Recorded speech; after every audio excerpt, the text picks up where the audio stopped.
So guys, look, I'm totally stoked because this is my new Time and Tide New York City studio. This is the first ever video, at least alone, that I'm filming in here. For my first ever video review in here, I wanted to pick a watch I had an inkling that you guys would be very excited to get a closer look at. And that watch is the Tudor Pelagos FXD GMT Zulu Time. The FXD, for some context, was introduced in 2021. It's always had an alignment with the Marine Nationale, which Tudor has a long history with. So it was sort of a revival, a reinvention of those very coveted military-issued pieces. But the key element of FXD is the fixed strap bars, right? So most watches will have spring bars. Here you don't. And the reason for that is with spring bars, they can pop off. Now, look, I know there's NATO straps and what have you, but this is by far the most secure way to affix a watch to your wrist.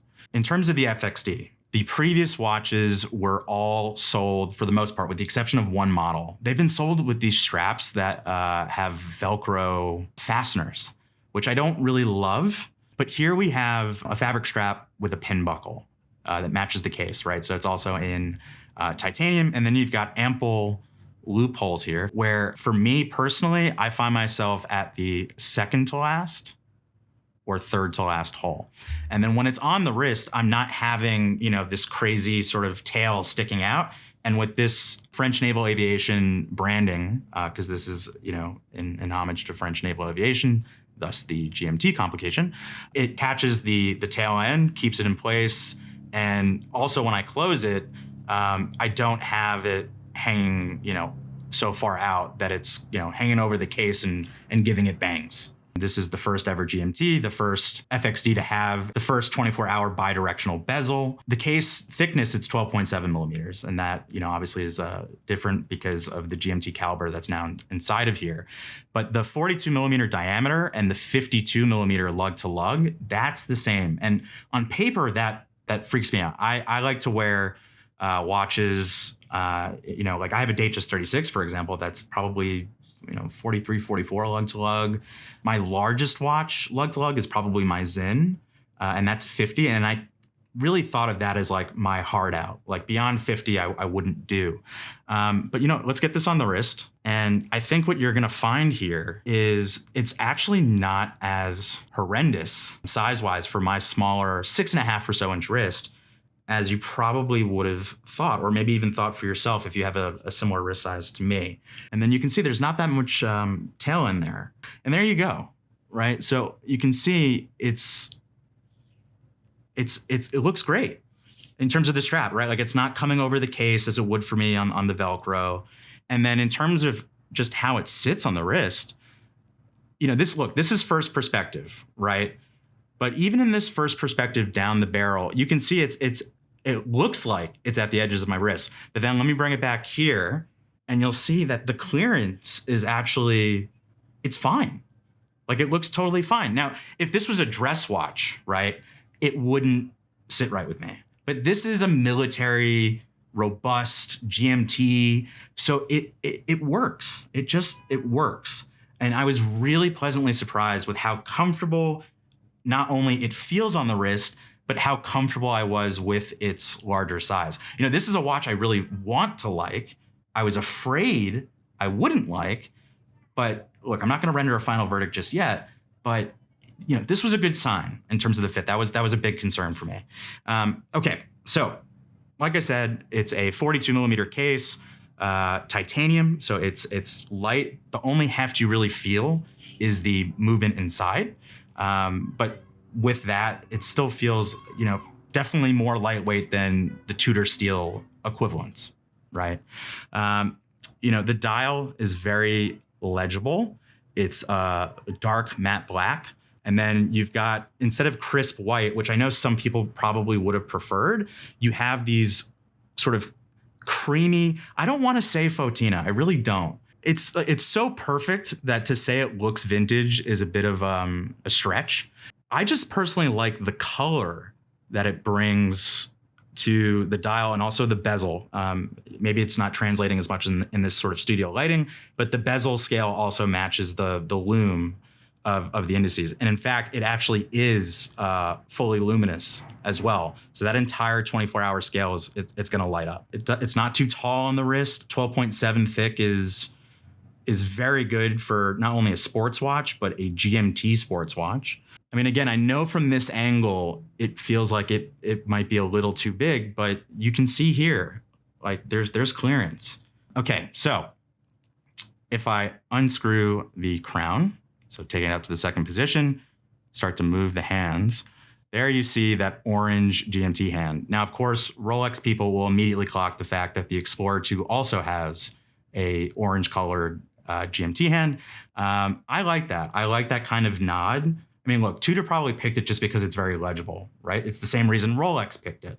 But I kind of like this aspect of like little brother, or now more so the more independent, rebellious brother, electing to pick the same color to say like, hey, like we can do this too. And then, so with that orange GMT hand, you've also got the Pelagos GMT writing that's above the master chronometer text, which that is a huge first for the FXD. So this is the first FXD watch to have master chronometer certification. And then beneath that text, you've got 200 meters and 660 feet, which is the depth rating. I don't own a true GMT, so I can understand if people aren't really familiar with this sort of aspect. But basically, the way that this movement will work is that if you rotate the hands, you know, the GMT hand will move. And that's what will happen in any GMT watch, right? But what's really great is, as a true GMT, you can independently move the hours hand backwards and forwards without that GMT hand moving. So let's say, for example, I wanted to create a scenario in which I'm traveling somewhere. I want the GMT hand to indicate my home time, and then the hours and minutes hands to indicate my local time. So what I would do is I would adjust the time, so pull it out all the way to the second position. And let's say it was 2:00 p.m. here in New York. All right, that's good enough. So it's 2:00 for me here in New York. Then what I'm going to do is push the crown in. But you know what? I'm going to London to visit our new Time and Tide Discovery Studio. So I need to now make sure that the hands are reflective of the fact that in London, it would be 7 p.m. And so what I would do is I would simply adjust the independent hand to 7:00, and there we go.